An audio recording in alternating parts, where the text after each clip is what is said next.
বন্ধুরা, আমার শুভ সকাল আরম্ভ হয় এই জলটা খেয়ে। এটা রাত্রিবেলা ভিজিয়ে রাখি, শসা, লেবু, শিয়া সিড এগুলো দিয়ে ভিজিয়ে রেখে সবাই সকালে 1 গ্লাস, কেউ 1 কাপ এভাবে খেয়ে তার কিছুক্ষণ পরে আমরা চা খাই।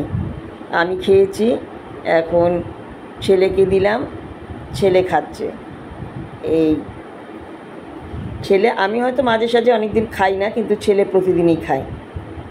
ছেলে খাচ্ছে, আবার আমার বাড়িতে কাজ হচ্ছে, আমার ঠাকুর ঘর হচ্ছে। ঠাকুর এতদিন ছিল আমার ওপরেই ঘর ছিল, সেখানেই থাকতো, কিন্তু ওই ঘরটা আমি নাতিকে আবার দিয়েছি। নাতির এখন একটা আলাদা ঘর লাগে, তাই বলেছি তুই থাক। ঘর অনেকগুলোই আছে, তাহলেও নাতির ওই ঘরটা পছন্দ থেকে ওকে দিয়ে দিতে হয়েছে।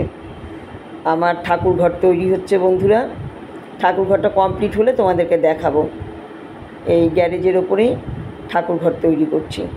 আজকে ঠাকুর ঘরের ছাদ ঢালাই হচ্ছে।